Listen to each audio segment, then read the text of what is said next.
오늘도 수요 저녁 기도에 나온 주의 백성들에게 하나님의 은혜와 평강이 가득하기를 주님의 이름으로 축복합니다. 오늘 우리가 함께 읽은 말씀은 다윗의 믹담시, 인도자를 따라 알다스엣에 맞춘 노래입니다. 여기서 알다스엣은 악기 종류는 아닙니다. 왜냐하면 그 뜻이 멸하지 마소서라는 의미를 가지고 있기 때문입니다. 시편 57편부터 58, 59, 75편이 알다스엣에 맞춘 노래입니다. 오늘 읽은 57편에서 다윗이 처한 상황이 참으로 딱 알맞게 표현한 표제라고 할 수 있습니다. 주님, 나를 멸하지 마소서라고 말입니다. 그가 이렇게 간구하는 까닭은 이스라엘의 최고 통치권자였던 사울을 피해 굴에 있기 때문입니다. 다 아실 테지만 이 57편을 지은 배경을 간단하게 설명하자면, 다윗은 모두가 두려워 숨었던 블레셋과의 전투에서 홀로 담대히 여호와의 이름으로 나가 골리앗을 죽이게 됩니다. 다윗은 그 전투로 인하여 이스라엘의 영웅이 되었습니다. 그 전투에서 이기고 개선행진으로 돌아옵니다. 그때 다윗의 열렬한 팬들이, 여성분들이 노래를 불렀습니다. 사울은 천천히요, 다윗은 만만이라 라고 말입니다. 하필이면 이 노래를 사울이 딱 들었습니다. 굉장히 불쾌히 여기며 다윗이 얻을 것이 이 나라 말고 무엇이냐 하고 그를 주목하기 시작했습니다. 왕위의 위협이 되는 다윗을 죽이려고 했습니다. 수금을 타는 다윗에게 창을 던지기도 하고 그를 죽이고자 계략을 꿰어 실행하기도 했습니다. 다윗은 자신을 죽이고자 하는 사울의 창도 피하고 그의 계략도 피하고 이제는 더 이상 피할 곳이 없어 어둡고 습한 굴에 피하게 됩니다. 얼마나 억울한 상황입니까? 다윗이 한 것이라곤 골리앗을 죽인 것, 사울을 위해 수금을 연주한 것 뿐입니다.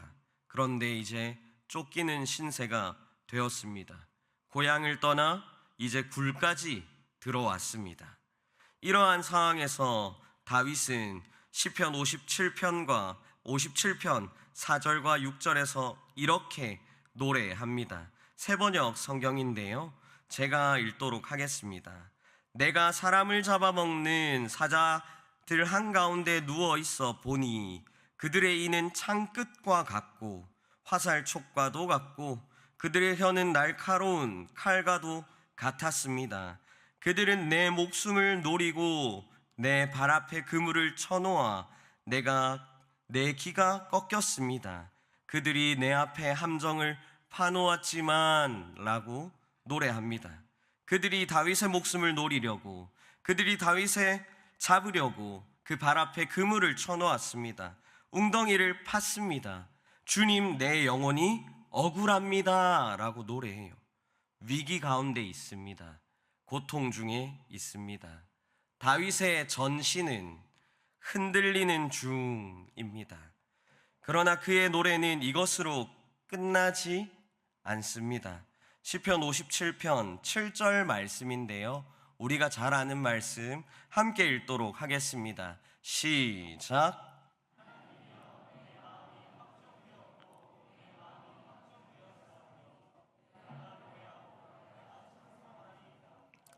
아멘. 히브리어에서 반복은 강조입니다.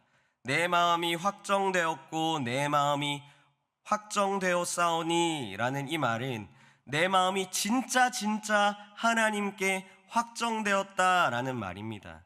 이게 조금 더 쉽게 들리게 푼다면은, 하나님, 내 마음이 하나님께 진짜 고정되었습니다 라고 할 수 있겠습니다. 하나님께 내 마음이 흔들리지 않도록 고정되었습니다 라고요.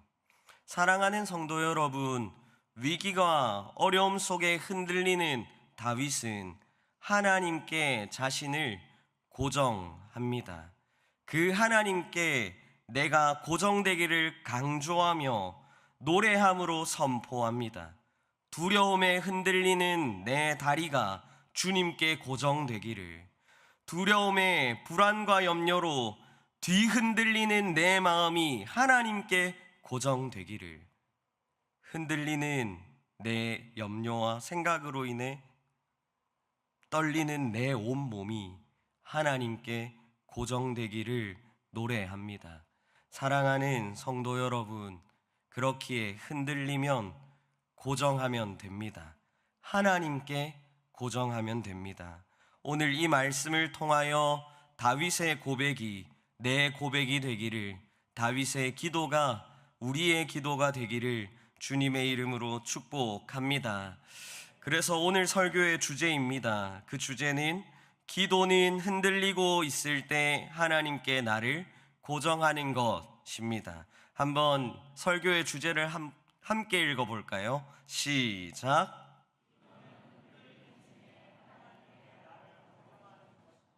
네, 기도는 흔들리는 중에 하나님께 나를 고정하는 것입니다.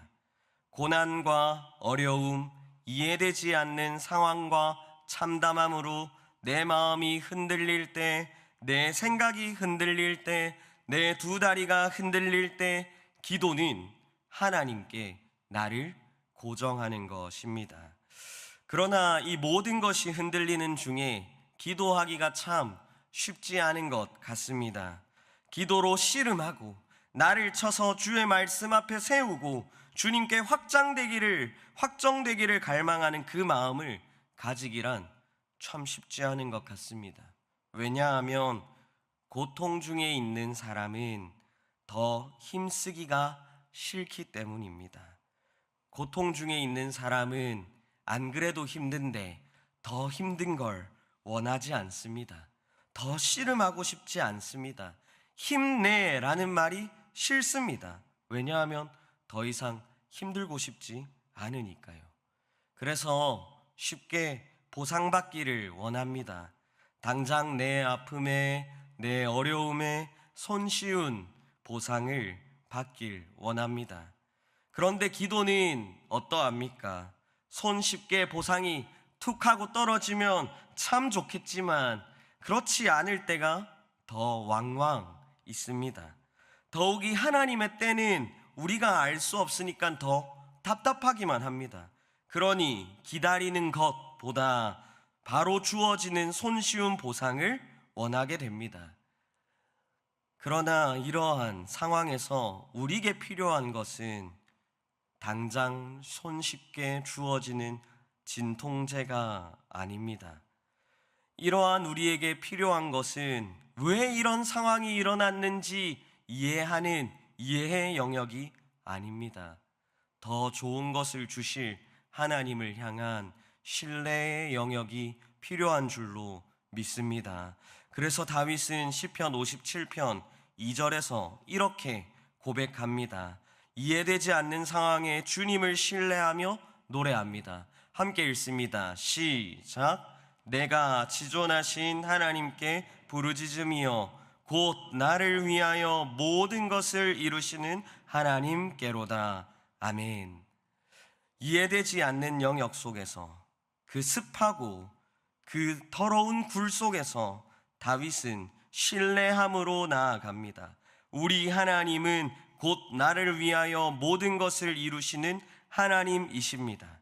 그분을 신뢰하며 하나님께 은혜를 구하고 주의 날개 그늘 아래에서 이 재앙들이 지나가기까지 노래하는 것입니다. 사랑하는 성도 여러분, 저와 여러분이 그렇게 되기를 간절히 소망합니다. 이렇게 되기 위해선 우리는 그 한 가지를 하나님께 고정해야 합니다. 그건 시선입니다. 흔들리고 있을 때 하나님께 나를 고정하기 위해선 내 시선을 고정해야 합니다. 함께 읽어볼까요? 시작. 시선을 고정합시다. 시선을 고정해야 합니다. 흔들리고 있을 때 하나님께 나를 고정하기 위해선 내 시선을 고정해야 합니다. 다윗은 지금 굴에 있습니다. 구른 이후에 사울이 잘 보여주었듯이 광야를 지나가다가 용변을 보는 장소로 사용되었고, 누군가에게 쫓겨서 도피 생활하는 이들이 모여 살아가는 장소가 되기도 했습니다. 그래서 다윗이 있는 지금 굴은 어둡고 찝찝하고 더럽기까지 합니다. 냄새나는 공간이에요. 그런데 다윗은 사울의 군대가 언제 자기를 추격해 올지 모르는 상황까지 포함되어 있습니다. 그런 곳에서 기도가 탁 트일까요? 참 어려울 것 같습니다. 그런데 그의 기도는 어떠합니까? 9절 말씀을 제가 읽도록 하겠습니다. 주여, 내가 만민 중에서 주께 감사하며 뭇 나라 중에서 주를 찬송하리이다 라고 고백합니다. 이 말씀만 톡 떼어 놓고 본다면 다윗이 지금 누가 굴에 있다 생각하겠습니까? 다윗은 이 말씀만 본다면 혼자 고고하게 왕궁에서 산책하며 찬양하는 줄 알 것입니다. 어떻게 이럴 수 있겠습니까? 지금 다윗은 굴에 있습니다. 냄새납니다. 더럽습니다. 꿉꿉합니다. 도피 생활까지 하고 있습니다. 그런데 그는 만민 중에 주께 감사합니다. 문 나라 중에서 주님을 찬송한다 합니다. 주의 인자는 커서 하늘에 미치고 주의 진리가 궁창에 이른다고 고백합니다. 다윗의 기도는 서두에는 분명 굴에서 시작했습니다. 자신이 사람을 잡아먹는 사자들 한가운데 누워있고 그들의 이는 창끝과 같고 화살촉 같아서 두렵고 떨린다 했습니다. 비참합니다. 포기하고 싶습니다. 그런데 그의 시선은 그 굴에 머무르지 않습니다. 그의 시선은 기도하는 중에 하나님께 고정되어 갑니다. 그러니 더 이상 다윗의 시선에는 자기가 머물고 있는 그 굴이 보이지 않는 지경에 이르게 됩니다. 5절과 11절 말씀인데요, 그의 시선이 어디를 향하고 있는지 주목하며 함께 읽도록 하겠습니다. 시작. 하나님이여 주는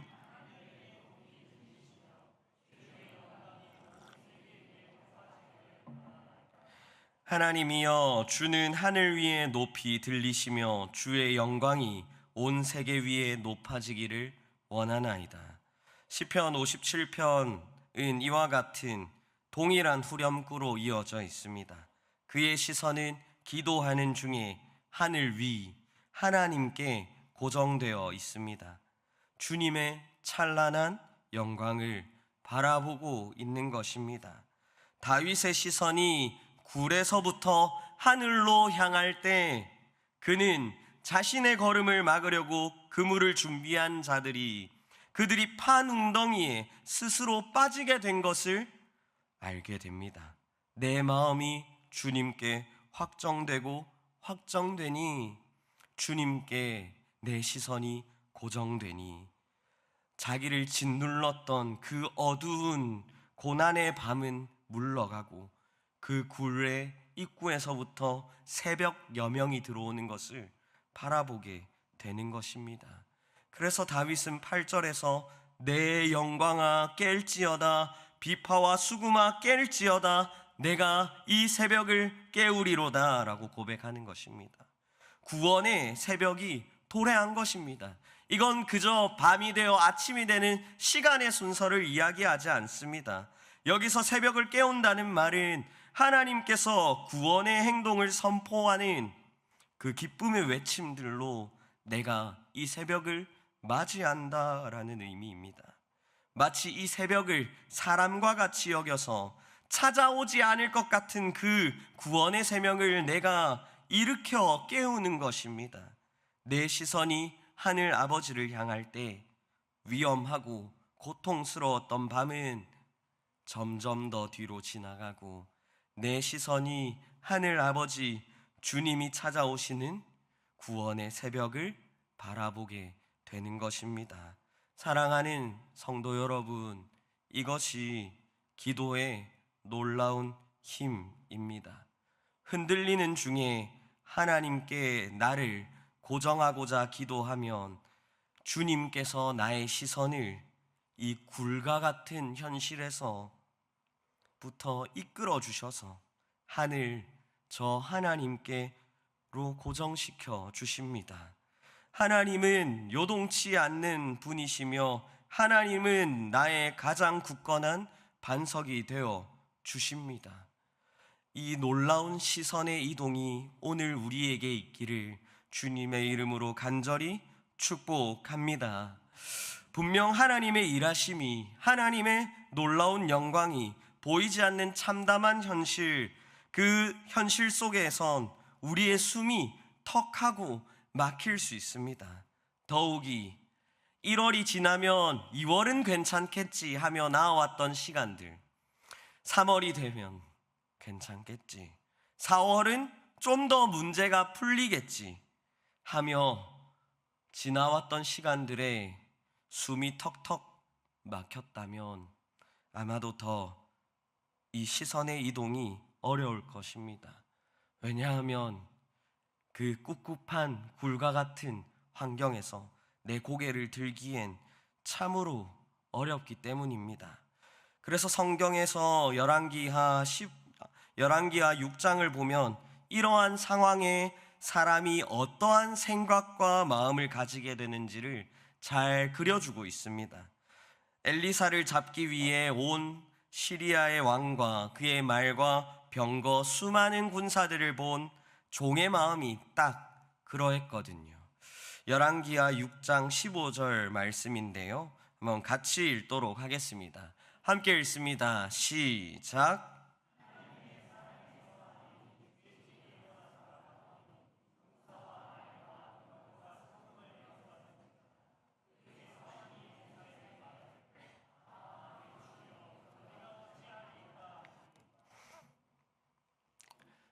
아마 이렇게 딱딱하게 읽진 않았을 겁니다. 네 주여 어찌 하리까, 이렇게 하진 않았을 거예요. 아마 그 사환의 심정은 말로 설명하기가 참 어려웠을 것 같습니다. 성벽에 올라와 보니 자기를 둘러싼 수많은 병거와 군사를 보면서 막막했겠죠. 엘리사를 보고 이제 우리 망했습니다. 이제 우리 어떻게 해야 합니까? 우리를 에워싼 문제가 저의 숨통을 조릅니다. 이제는 살 길이 보이지 않습니다. 이렇게 얘기했을 겁니다. 그런데 엘리사가 사환에게 이렇게 말합니다. 두려워하지 말라. 우리와 함께한 자가 그들과 함께한 자보다 많으니라 라고요. 사환의 눈에는 아무것도 보이지 않습니다. 그저 상대방의 시리아 왕이 이끌고 온 수많은 병거와 병사들만 보입니다. 우리 쪽에는 아무것도 보이지 않습니다. 허언을 내뱉는 것만 같습니다. 그때 엘리사가 하나님께 기도합니다. 17절 말씀을 제가 읽도록 하겠습니다. 기도하여 이르되 여호와여 원하건대 그의 눈을 열어서 보게 하옵소서 하니 여호와께서 그 청년의 눈을 여심해 그가 보니 불말과 불병거가 산에 가득하여 엘리사를 둘렀더라. 아멘. 사랑하는 성도 여러분, 우리가 흔들리며 요동할 때는 주님의 일하심이 보이지 않을 수 있습니다. 도저히 보이지 않을 수 있습니다. 큰 대적들 앞에서 요동했던 사환처럼 주님 4월 되면 괜찮아질 줄 알았는데 여전히 이 문제가 우리의 가정을 괴롭힙니다. 5월이 막막합니다. 다음 달이 참담합니다. 주여 우리가 어찌하리까, 이제 망했습니다 라고 내심 속으로 얘기하고 있을지도 모르겠습니다. 그러나 주님이 그의 눈을 열어서 그의 눈이 주님을 보게 되었을 때 어떤 변화가 일어납니까? 불안과 염려와 탄식뿐이던 그가 불말과 불병거를 보고 하나님께서 일하심을 알게 됩니다. 우리는 지금 일어나는 현상에만, 지금 일어나는 문제에만 주목할 수 없습니다. 왜냐하면 우리는 하나님의 자녀들이기 때문입니다. 우리는 보이지 않는 것에 주목하는 자들입니다. 우리의 시선은 굴에만 머무르면 안 됩니다. 우리의 시선은 하나님께 들려야 합니다. 하나님께 고정되어야 합니다. 세계의 정세가 흔들릴 때에도, 우리나라가 흔들릴 때에도, 우리의 일터가 요동할 때에도, 우리의 가정이 휘청일 때에도 우리의 시선은 보이지 않는 하나님께 들려야 하는 줄 믿습니다. 그때 여전히 우리의 마음이 들리지 않아, 하나님께 고정되지 않아 불안과 염려로 흔들릴 때 이렇게 기도합시다. 주님, 우리의 눈을 여셔서 주님의 나라가 여전히 흥왕하고 있음을 보게 하여 주시옵소서. 주님이 여전히 우리를 불말과 불병거로 지키고 있음을 보게 하여 주시옵소서. 포기치 않고 기도함으로 우리를 주님께 고정하게 하여 주시옵소서. 이 기도가 다윗의 기도 아니겠습니까? 내 영혼이 확정되고 확정되어 싸우니 믿음의 눈들어 주를 바라봅니다. 주의 영원한 나라 보게 하여 주시옵소서.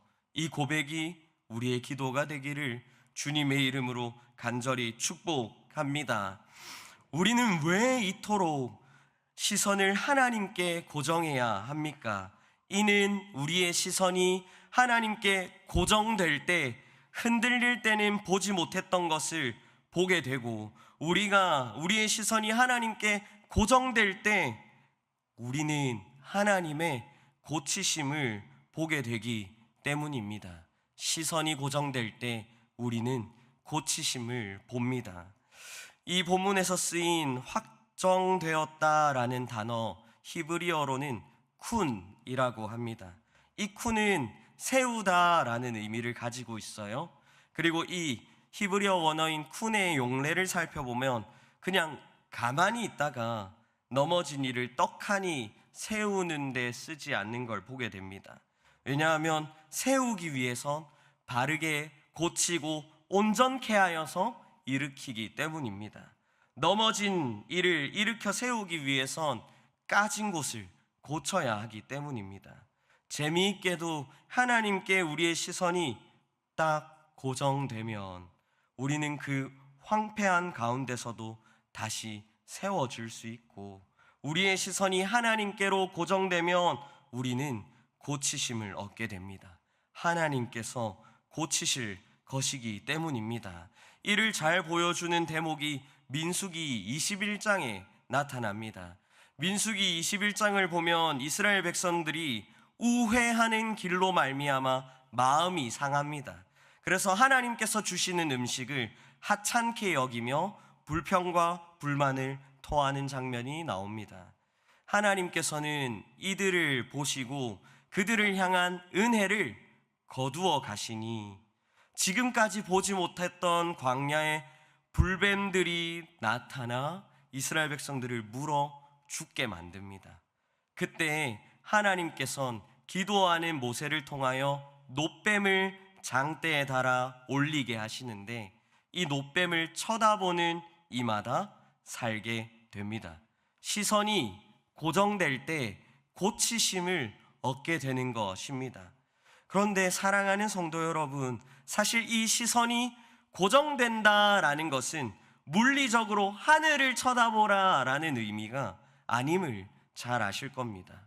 모세가 놋뱀을 장대에 달아 들어 올렸을 때 물리적으로 저 높이 달린 장대의 높이를 200만 명이 되는 이스라엘 백성들이 다 볼 수는 없을 것이기 때문입니다.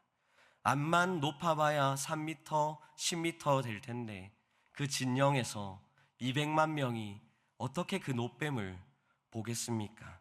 그래서 단지 눈으로 본 것이 아니라 말씀대로 눈을 들어 장대를 쳐다보려고 한 믿음의 행동으로 인하여 그들은 나음을 얻은 것입니다. 누구든지 바라보는 자는 살리라 하였기에 텐트 안에서 고개를 들어 그 노뱀을 쳐다보려고 한 믿음의 행동 때문에 그들은 나음을 얻은 것입니다. 그리고 이것을 우리가 십자가에서 다시 한 번 더 확인할 수 있습니다. 주님께서 말씀하십니다. 모세가 광야에서 뱀을 든 것 같이 인자도 들려야 하리니 이는 그를 믿는 자마다 영생을 얻게 하려 하심이니라 라고 말씀하셨기 때문입니다. 예수 그리스도의 십자가는 죄인을 고치시는 은혜요, 죄인을 의인으로 세우시는 하나님의 놀라운 사랑입니다. 그 십자가를 바라보는 자마다 주님의 은혜를 누리게 됩니다. 그 십자가를 바라보는 자마다 회복을 얻게 됩니다. 영생을 얻게 됩니다. 예수가 십자가에서 놀라운 일을 행하시고 이루셨기 때문입니다. 그래서 우리가 읽은 시편 57편에서 다윗도 굴에서 기도하는 중에 이렇게 구합니다. 시편 57편 3절 말씀인데요, 자신의 눈이 들리지 않아 참담할 때 하늘에서 주님의 사랑과 진실을 보내어 달라고 고백합니다. 한번 함께 읽도록 하겠습니다. 시작.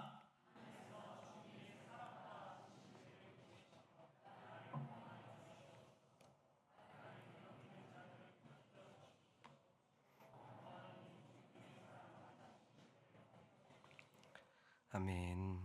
사랑하는 성도 여러분, 하늘에서 내려오신 주님의 사랑, 그 진실, 주가 보내신 놀라운 주님의 사랑, 그 진실의 실제가 예수님이십니다.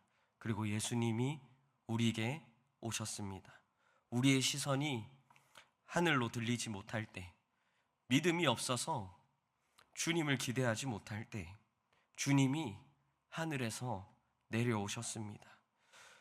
그리고 죄인을 위하여 십자가에 들리셨습니다. 이는 그를 믿는 자마다 영생을 얻게 하려 하심이기 때문입니다. 십자가를 바라봅시다. 믿음이 없어서 하늘을 바라보지 못할 때, 더 높은 곳을 바라보지 못할 때 우리에게 찾아오신 십자가를 바라봅시다. 그리고 그 주님을 믿는 우리는 이렇게 고백할 수 있습니다. 갈라디아서 2장 20절 말씀입니다. 내가 그리스도와 함께 십자가에 못 박혔나니 그런즉 이제는 내가 사는 것이 아니요 오직 내 안에 그리스도께서 사시는 것이라. 이제 내가 육체 가운데 사는 것은 나를 사랑하사 나를 위하여 자기 자신을 버리신 하나님의 아들을 믿는 믿음 안에서 사는 것이라. 아멘. 이를 달리 말해볼까요? 나는 주님과 함께 십자가에 고정되었습니다. 주님의 팔과 주님의 다리와 함께 나는 더 이상 요동치 않고 거룩한 주님의 품에 나는 고정되었습니다. 그러니 나는 흔들리지 않고 주와 함께 살아갑니다 라고요. 사랑하는 성도 여러분, 내 시선이 들리지 않습니까? 내 시선이 여전히 땅을 향합니까? 세상의 방도를 찾습니까? 십자가 앞에 나아오십시오. 우리는 이미 그 십자가에 고정된 자들입니다. 모든 상황 속에서 주만을 바라볼 수 있도록 이미 구원의 십자가에 주님과 함께 못 박힌 자들입니다. 그러니 흔들리지 말고 그 소망의 고백을 붙잡는 저와 여러분들이 되기를 주님의 이름으로 축복합니다.